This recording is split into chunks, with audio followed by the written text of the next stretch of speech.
You're listening to the Making a Multi-Million-Dollar Med Spa podcast, where we have real conversations about what it takes to run a successful business. Thank you for joining us as we showcase and share our day-to-day successes and, even more importantly, failures and mistakes, and host some of our peers, colleagues, and other experts in the field. This is Matt Toronto, and thanks for joining us for another episode. This week we have not one, but two guests on the podcast, the lovely ladies of Pure 111. Amy and Laura have been friends of Mint for many years and have a wonderful and successful practice in Fairview Heights, Illinois. Tune in as we chat about how Pure 111 got started, what keeps them the busiest, how they vet new technology, and when they know it's time to hire. You're gonna love it. Okay, this is Matt Toronto with Aesthetic Care and Mint, and I am here with Amy and Laura from Pure 111 Med Spa. And we've known them for years. They've got a great business. And we're going to just have a little chat about aesthetics, about their business, about our business, and all kinds of fun stuff. And our goal with these podcasts is just share information. You know, I think it's great when peers share information. We all learn from each other. Let's just really quick do a little background. So how did you guys get started? How did you open Pure 111? What made you want to do it? You know, all that good stuff. Do you have maybe a little history on your company? Sure. So I founded, or you want to say it, Pure 111 in 2013. Man, you're old. That's a long time ago. I know. And I just have always had a passion for skin and had little ones at home and didn't want to go back to doing the 12-hour shifts and the grueling, sad stories. I was always in like head and neck cancer or neurosurgery. And so your background is as a nurse? Yep, nurse. And then I got my master's and Awesome. sat for the advanced practice exam. So opened this in 2013 and was lucky enough to have Laura join me when? 15, yeah. In 15. And we were in just a one chair room, the two of us. We'd actually share the chair and help each other. And then in 2016, we moved in here that has 3 exam rooms. And now as of a month from now, we're moving into a 6,500 square foot building, but renting half of it. Okay. Half of it, but we are going to have 5 treatment rooms now. Well, that's fun. Isn't it fun when you look back and you think, I mean, I look back when I started Aesthetic Care in 2001. And I mean, I was in kind of a dumpy little place. It was 1,000 square feet. I had a nurse, an esthetician, and me. And I remember the first week we were open, we did like $8,000. And I thought, oh my God, that's crazy. That's huge. It's just fun to look back on that. I mean, you guys started with 1 treatment room. Yeah. What treatment were you doing back then? So my background is I became an esthetician first. So I obtained my aesthetics license in 2002 and worked in St. Louis and kind of in the day spa setting, and then had the opportunity to get laser trained, which was huge. You know, I think there was 1 laser in St. Louis at the time. So I was working in that arena and got a lot of really great information and education in that way, and then went back to nursing school and became a nurse in 2006. I spent 5 years in the hospital. I worked in neonatal intensive care and then came back to utilizing both my skill sets together, and did that for a few years. And I would see Amy at different events, different educational events. And we had a mutual friend who was an esthetician who kept encouraging us to join forces. So that's how we initially got together. Yeah, we would see each other at conferences or at concerts, and I'd be like, that's Laura with the beautiful hair. I need to meet her. And finally, she's the one that called me and said, let's meet. And we sat down, and gosh, that's where our story began, and keep on going. It was 2 of us at the time, and now we have a staff of 8. Awesome. So you got 2. Are you 2 the only 2 nurses? You have other estheticians, or what is the makeup of your staff? Yep. So myself, nurse practitioner, and then 2 RN injectors, including Laura. 1 esthetician, and then front desk staff, a marketing girl. Yeah. So, you know, I think it's always interesting for me and for other people is, so you come obviously a healthcare background, which most people in this industry come from that type of background. I didn't, but I think it's very common. And I always tell people, you know, what nurses, what doctors, PAs, nurse practitioners do, I think it's a hard job. I think it's a very hard job. I mean, you're dealing with obviously very serious things in many cases. I always tell people that I think we have a job that we work hard at, but it's more of a fun job. So how do you, like when you look at your career in healthcare, which obviously is very important, now your career in aesthetics, what do you love? I mean, what do you love looking back, what you used to do, what you do now? I think the reward, it's so rewarding to see someone come in and maybe have low self-confidence, or they've been through a rough time, or, don't like when they look in the mirror at themselves, and to see the transformation with just little bitty changes. And they like the way they look again when they look in that mirror. That's my favorite part at the end of the treatment, where you hand in the mirror and you say, what do you think? And it's so rewarding. Agree? Mm-hmm. Absolutely. What about you, Laura? So my path was a little different because I was in the aesthetics industry first, then healthcare. That's then right. back. Yeah. So that was interesting, to have that different skill set and that different background. And I do think it gave me a huge edge coming into this and building this with Amy. So I'm always someone who has had an entrepreneurial spirit. I'm someone who I think I'm a go-getter. I like to reap what I sow. So that's not really even considered in healthcare. It's a very hierarchical system. Amazing. I learned so much there, though. Every day was such a great learning experience. So I miss and love that in certain ways too. But this gives me both of those things. I'm able to build a business, be business minded, but also use art and science. So to me, using all those things in one place while giving people confidence, I mean, what more can you ask for in a career? So it's been great. So let me ask you guys this. So, we've worked with over 1,600 clinics and get a good feel for there's great ones, there's average ones, there's bad ones, like in any industry. You guys have done well, and you're growing at a nice rate. Obviously, you're growing. Why is that? What do you think? Why should somebody come to Pure 111? What is it about you all that makes you different? Because in St. Louis, like in Kansas City, I could go to 200 different places and get Botox. I mean, there's dentists doing it. People don't come here because we do Botox, right? Because everyone does Botox. They come here for a different reason. So how about you guys? Why do people come to Pure 111? What is your focus to differentiate yourself from your competition? Good point, Matt. And I think that it's taken us this long to get a reputation in the community. And we're real close to St. Louis. I mean, 20 minutes. Yeah. Really from downtown St. Louis. But it's just really a suburb. Yeah. Yeah. A reputation is being the experts. And I think that clients and the community sees what we invest in training, always kind of on the cutting edge. The fact that there's not a revolving door, we've had the same staff, no one's ever left, which I think says a lot. Sometimes every time a client comes into a place, it's a different front desk girl or a different nurse injector. No, I think that says a lot. And, one thing I look at when I start working with clinics as a consultant is I always ask them, right at the beginning, tell me about your turnover. And if they have high turnover, right, there's issues. And, there's a saying I love from Richard Branson that says, train your staff so well that they could leave you at any time and get any job they want, but treat them so well that they will never leave you. And I think it's such a simple business philosophy, and it's the way that we run our business. Our first nurse that we hired 20 years ago is still here. And I agree with you. I think that makes a huge difference when you can have that continuity. So I think it's great to hear. I also think that our patients really do have a different experience with us, and they'll tell us this. I just saw a patient right before I came in here who has been with us for a while. A friend of hers opened a med spa and kind of guilted her into going and having a treatment. And she said it was a terrible experience. She said the treatment was very painful, which, as we know, Botox is not a painful procedure. And she said she felt like she was rushed through, and this was a brand new clinic. Yeah. So patients tell us all the time, I can't believe how much time you're spending with me. I can't believe all this education you're giving me.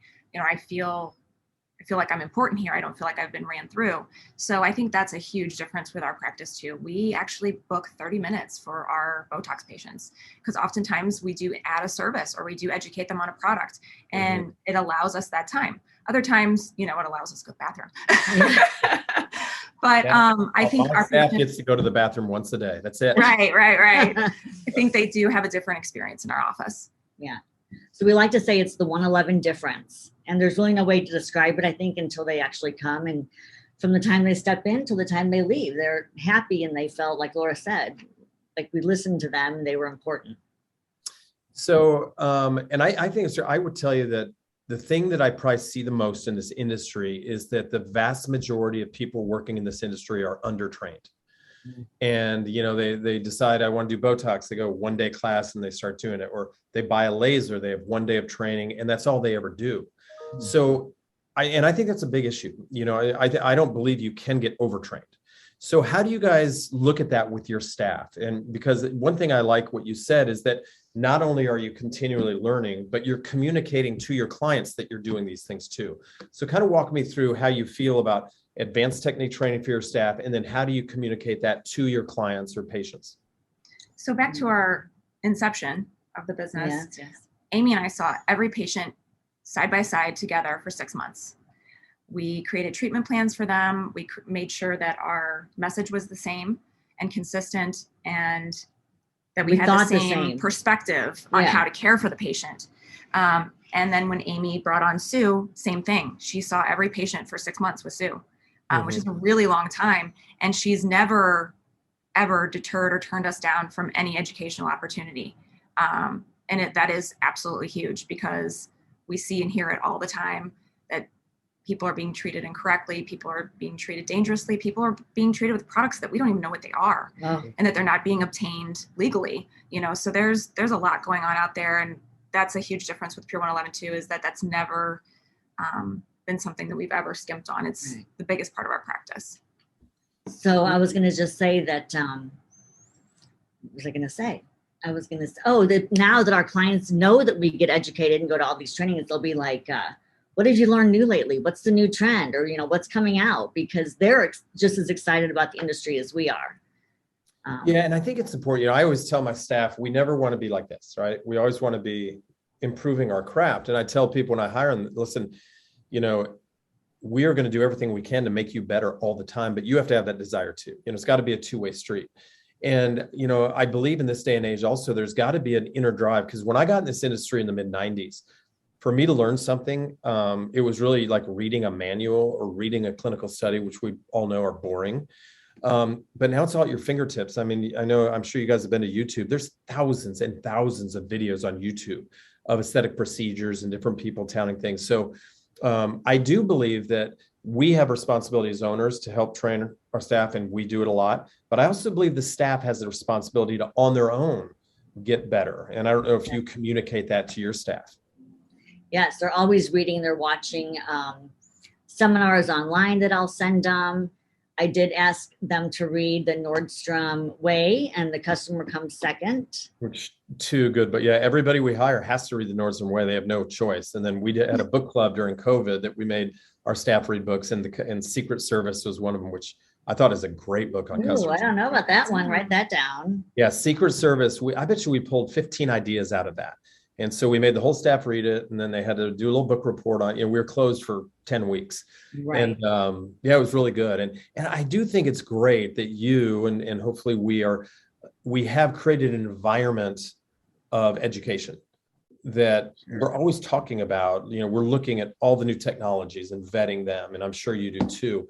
And that leads me kind of to my next topic. So I think one of the hardest things in our industry or one of the worst things in our industry is so often marketing exceeds the science on so many devices, products, and nobody comes and sells you the second best laser.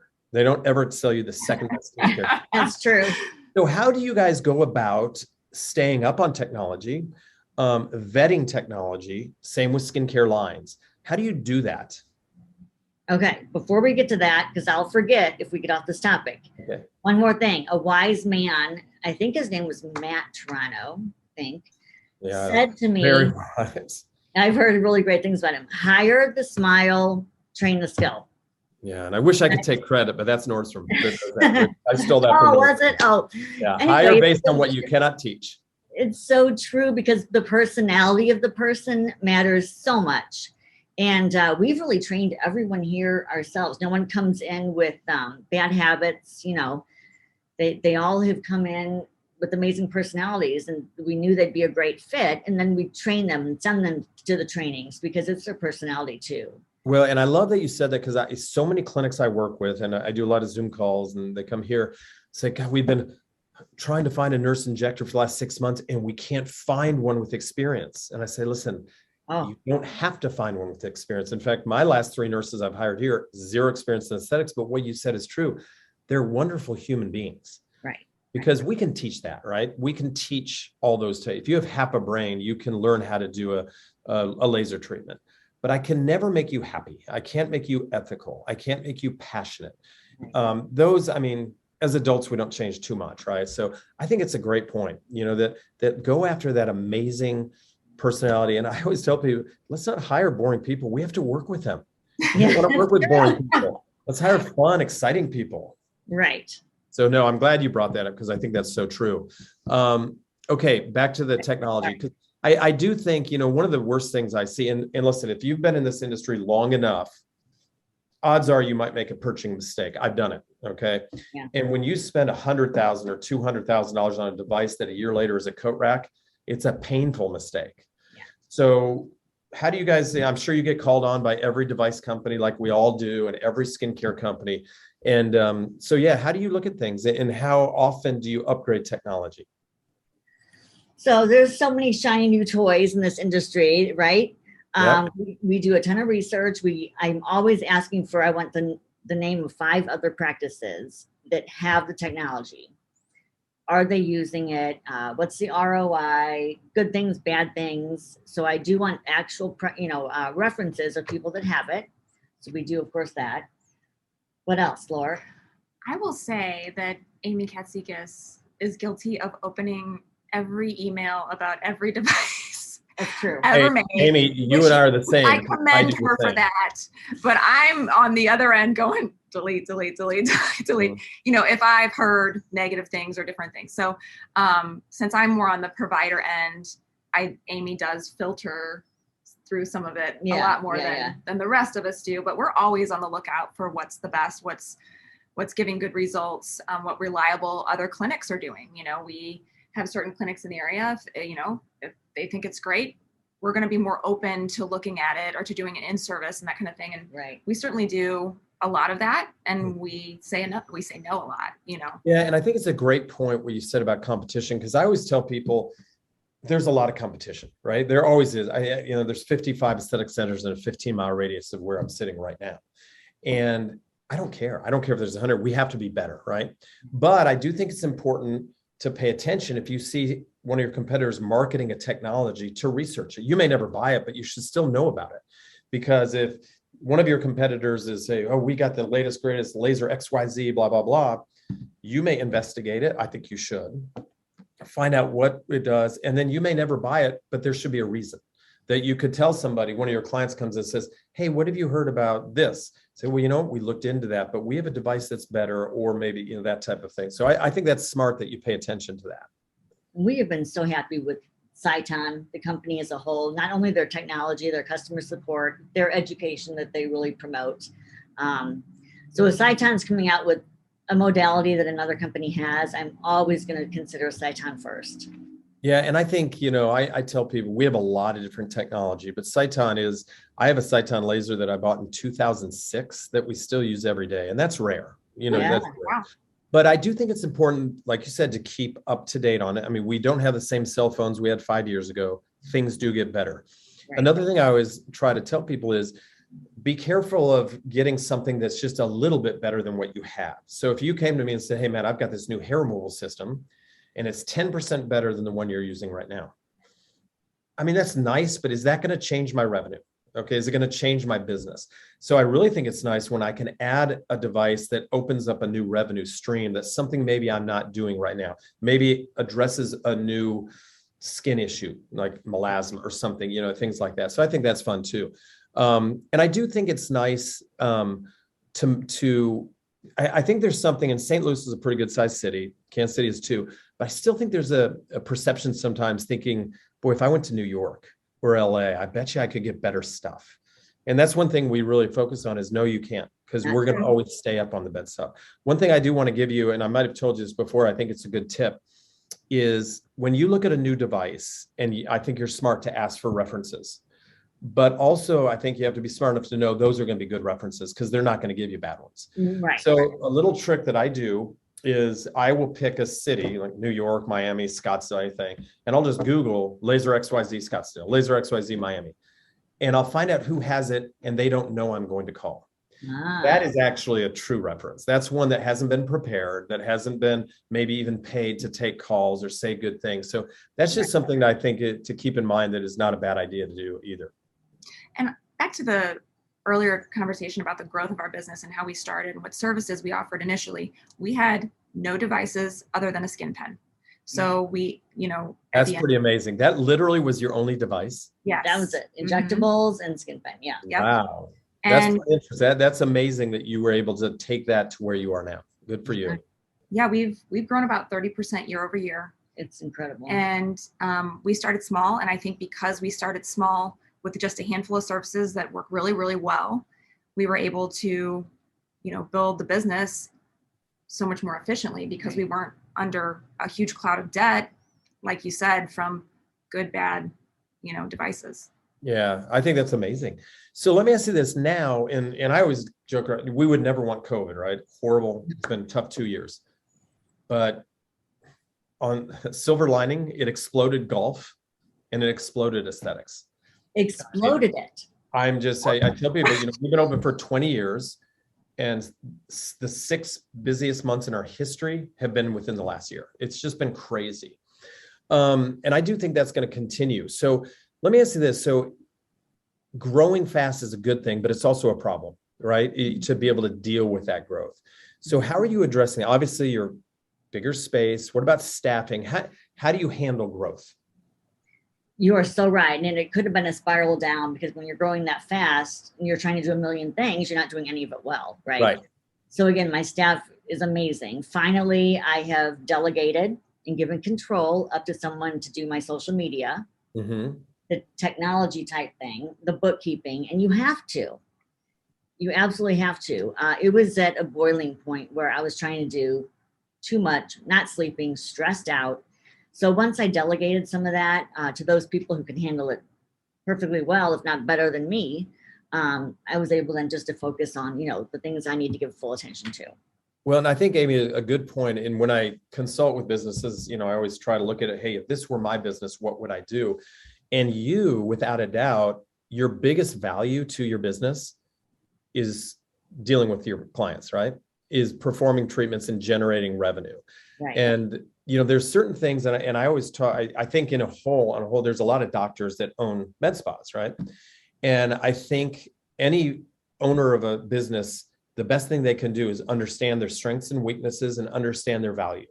Okay, there's a lot of things that I could do, but I got to be honest, I have no desire to do it, and I'm probably not even good at it. Those things I'm going to have somebody else do. And I'm going to focus on the things that I love to do and that I feel like I'm very good at. And I run into a lot of clinics and maybe people they won't admit, hey, I'm not good at that. Or like you said, it's very hard. I think a lot of high achievers tend to be control freaks. And it's like, oh, I'm just going to do that because I can do it better and faster. And then it's learning to delegate. I think that's a great point. When do you look at, from a provider standpoint, when do you look at your schedules and say, it's time to hire another nurse or esthetician? What is that point for you? Is it when somebody is fully booked out 2 or 3 weeks in advance? Or people are having to wait X amount of time to get in? How do you look at that?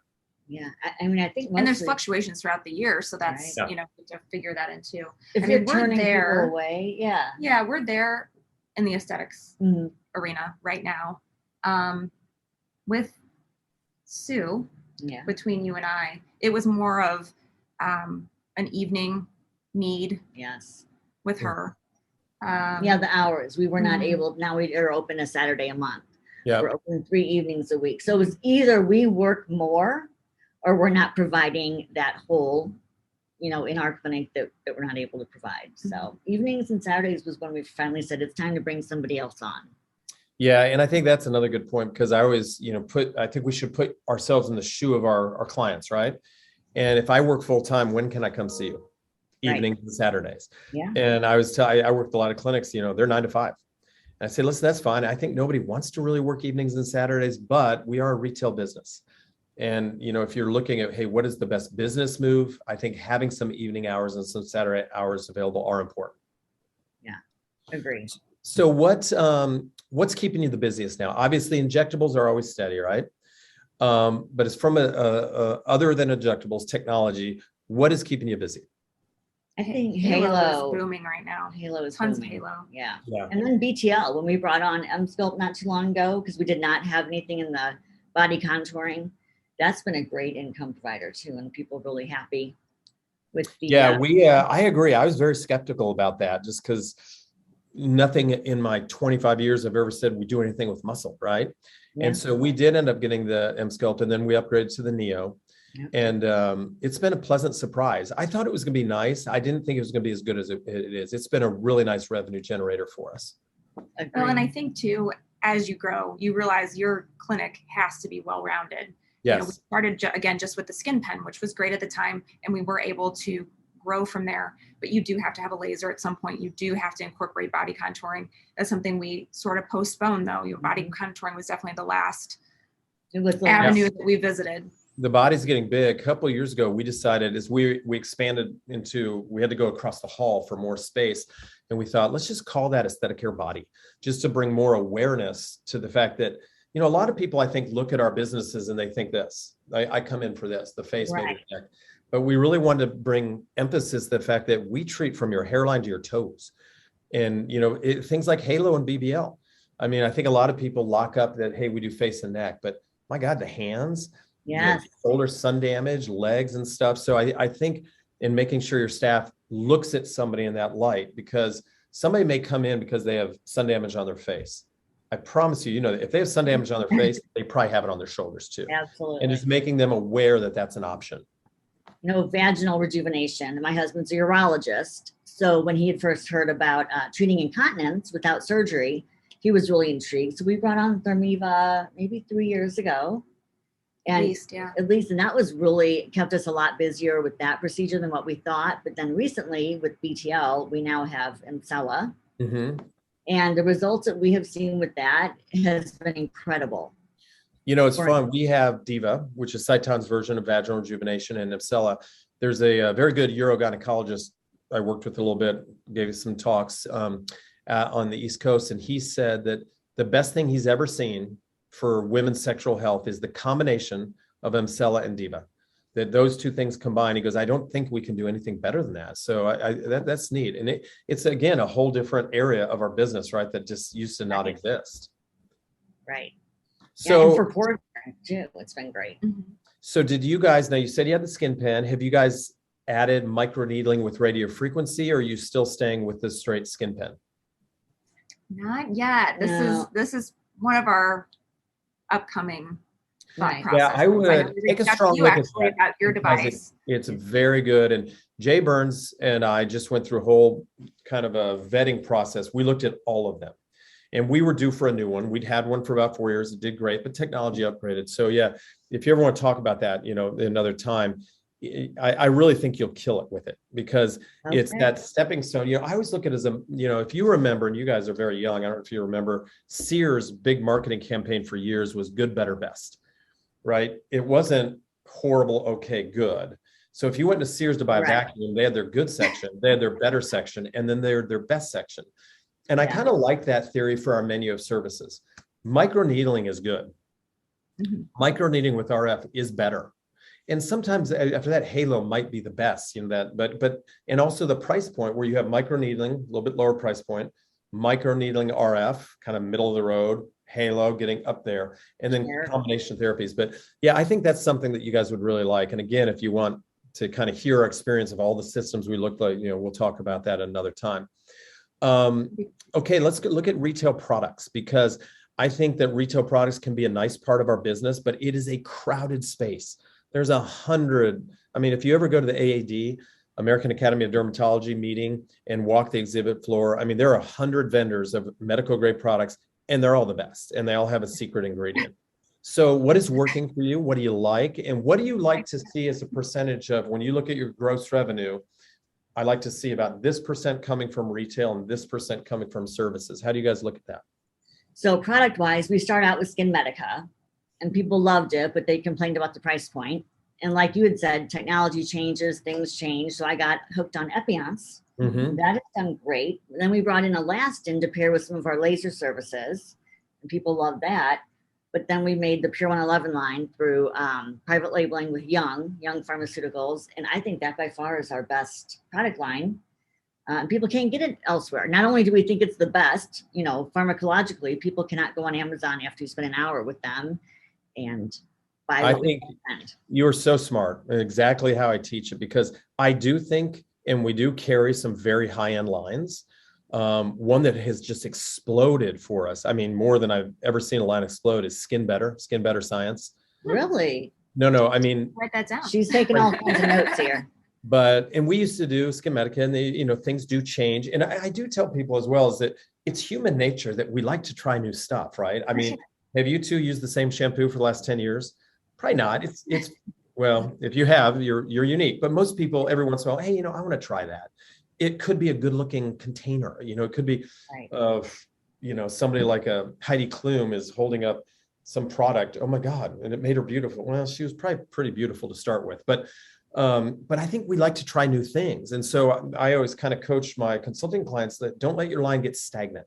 Mm-hmm. The other thing I think is smart, at least once every 6 months, is to run a report and see how many of each SKU you're selling per month. Because if you have a product that you're stocking and you've invested money into and you're selling one a month, it's not working. Either you got to get rid of it or you got to figure out how we can sell better. Maybe people aren't paying attention to it. Another thing I see with some clinics is they just carry too much. I mean, they have 15 different lines and, it's like, okay, I have 9 different cleansers for oily skin. It's like, that's probably too much. And it's confusing, I think, for the staff and for your clients. I love that you've gone the private label because what you said is a problem. Most of the companies will tell you, hey, you can't buy this online. And if we find it, we'll stop them. They can't stop them. Right. And they really don't want to stop them because they make the same amount of money. So I love the fact that you're branding yourself. I think that I like to see a decent portion of all our sales coming from our private line. And then we augment it. Like you said, we've got some elastin. We like that. Skin Better has exploded. For a while, Neocutis was a huge one. That's kind of tapered down, and Skin Better has kind of moved into that space for us.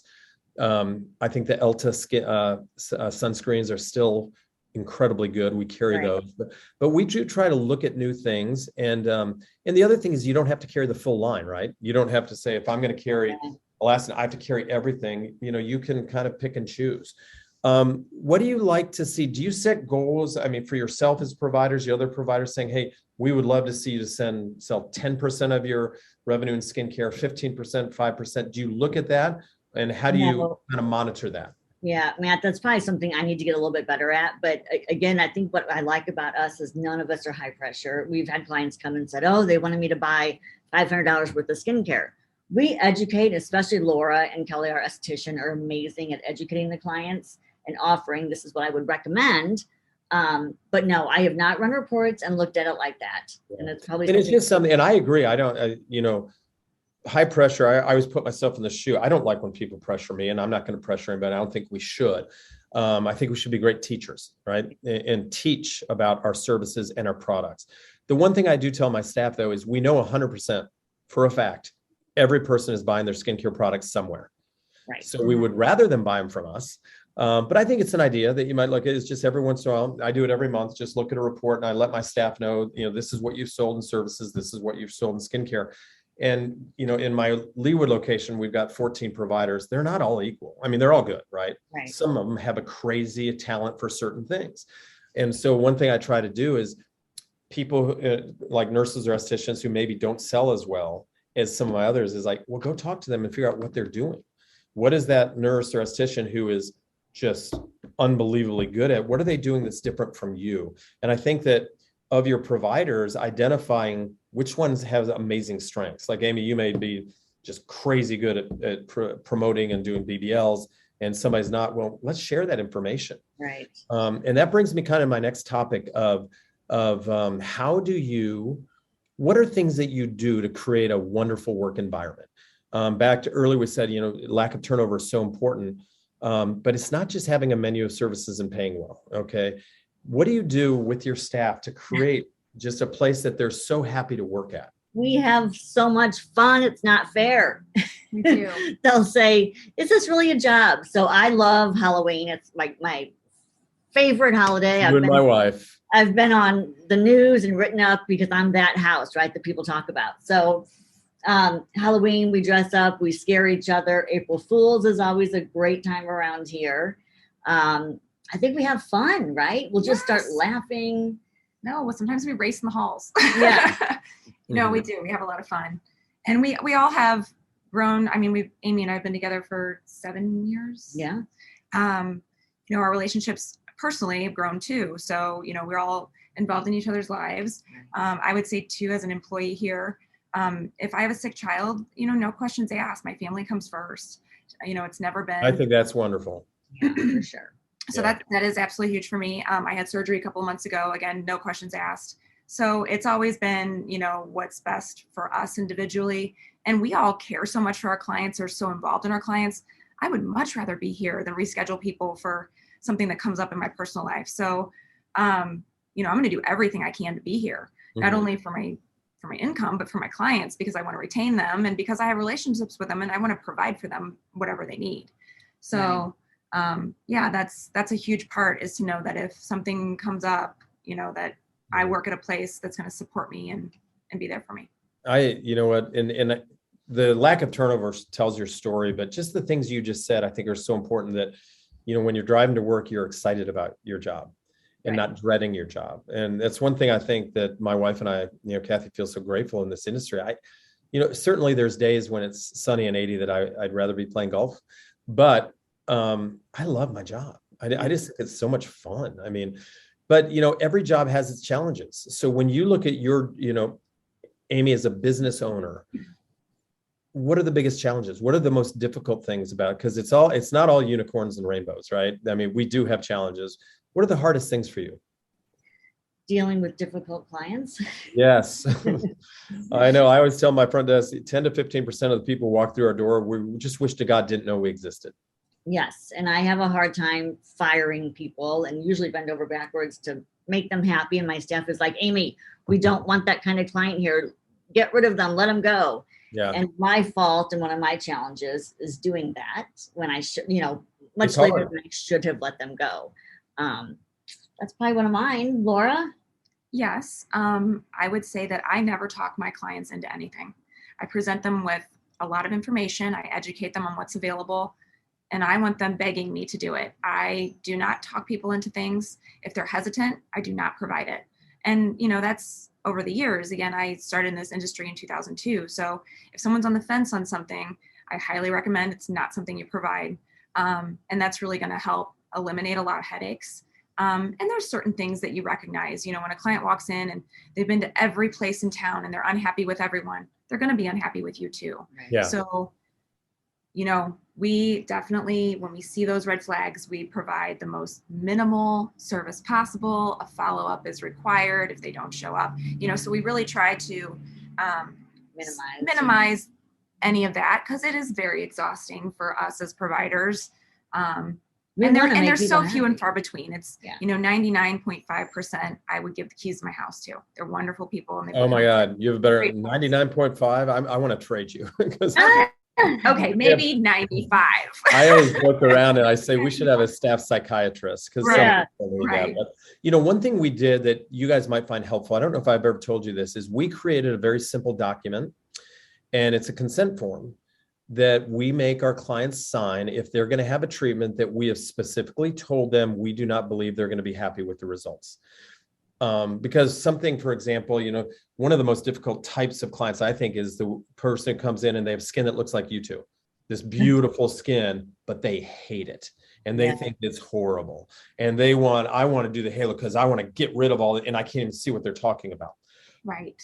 In those situations, we are happy to do a halo. Obviously, it's not going to hurt you. And there's great benefits for anti-aging. But I also don't believe it's going to change your skin much, because you have gorgeous skin.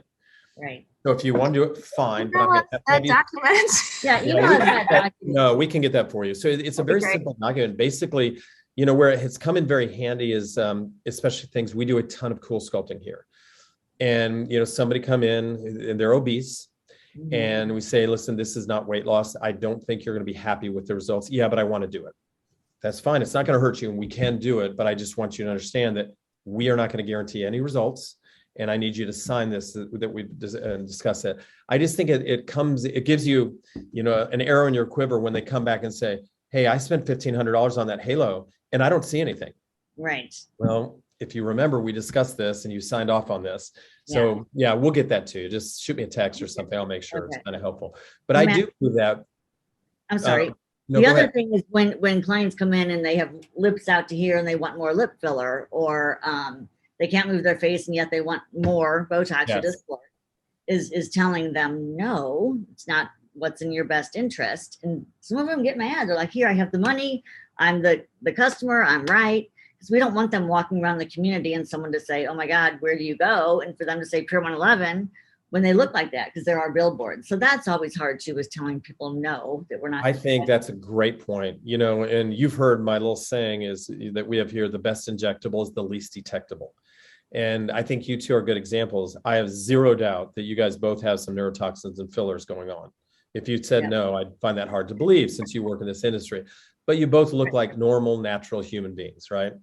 And I think we use that saying. And if somebody wants the big duck lips and we say, listen, I know there's places that will do that for you. It's just not something we do because that is not the look that we're promoting.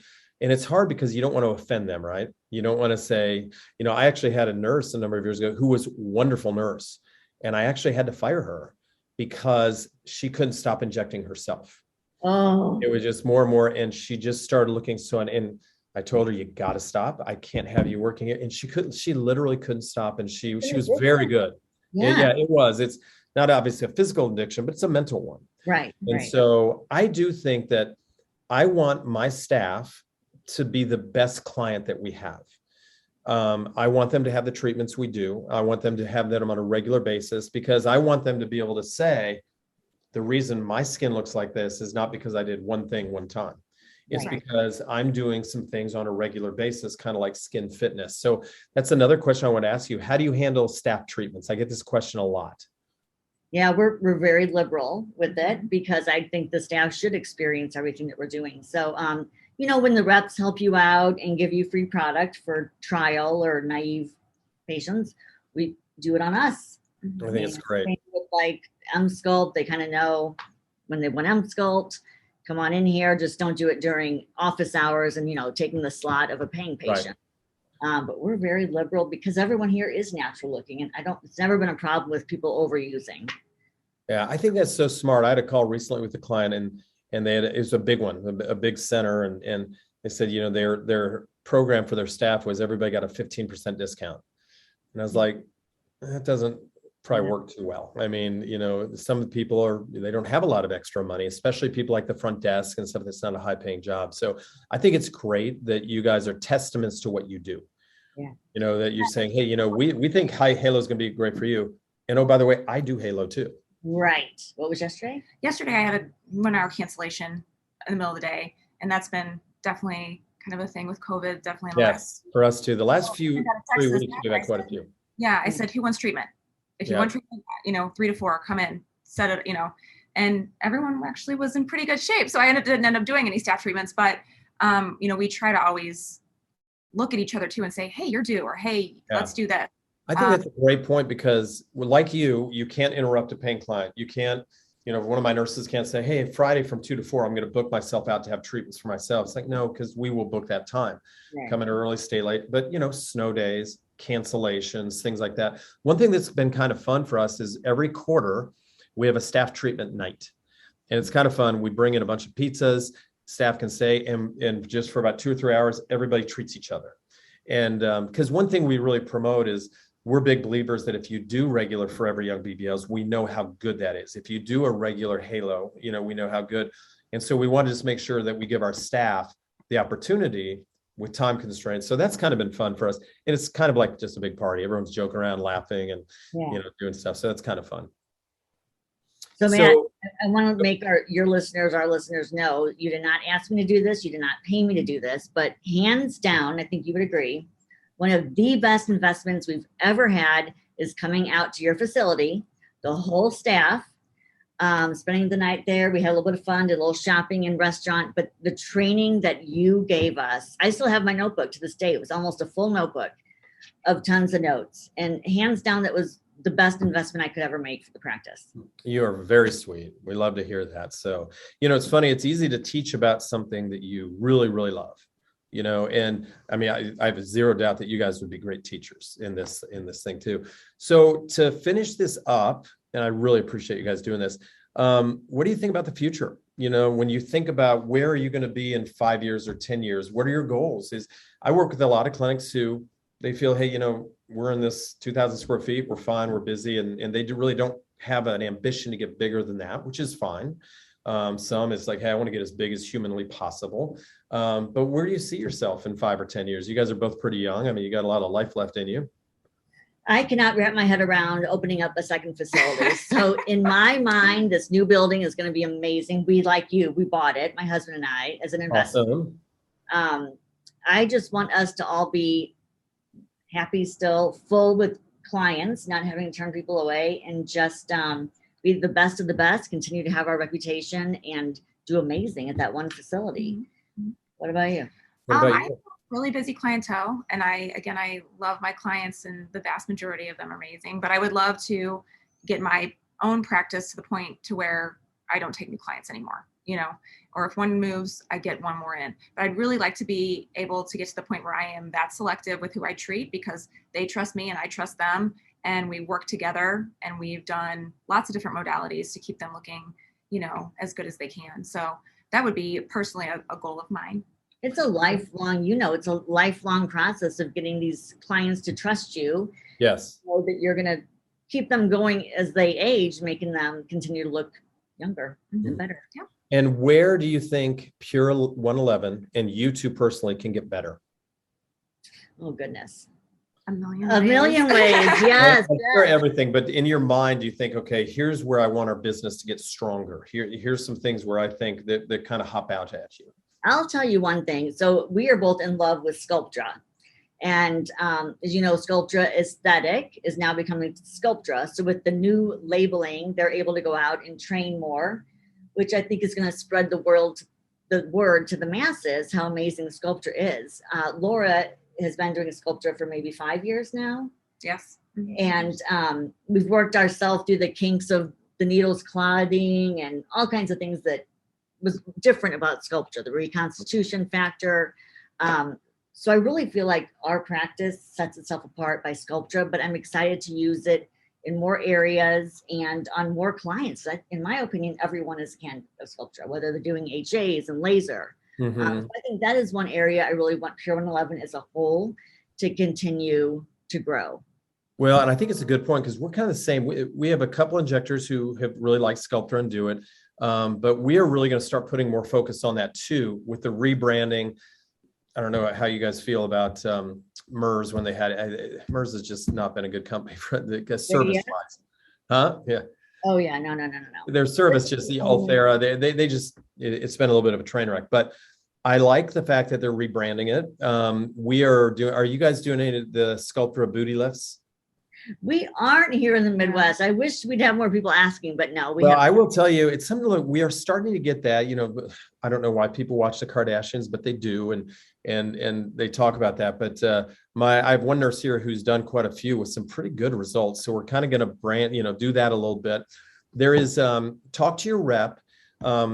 One of the biggest Sculptra users in the country is a dermatologist out of Northwest Arkansas. And she does do some training. I had her fly up here a number of years ago. I want to bring her back. She is a wizard with Sculptra. And I literally think it's odd in Northwest Arkansas. She's one of the biggest Sculptra accounts in the country. Is it Hermine? No, it is. I'm just trying. Missy Clifton. Clifton. Oh, I've heard of her. Okay. She is wonderful, a sweet person. But if you ever get a chance to train with her, you will like that. Good. We've seen Shino a couple of times, and then Rajani, and they use a little bit differently with their reconstitution, but it's an amazing product. Have you guys looked at or are using the RHA fillers? We did try them. We just didn't see a hole that we needed to bring in, a hole in our. Well, I will tell you, they've done really well for us, and we carry, the Juvederm line, the rest of the line. We have a big menu like you do.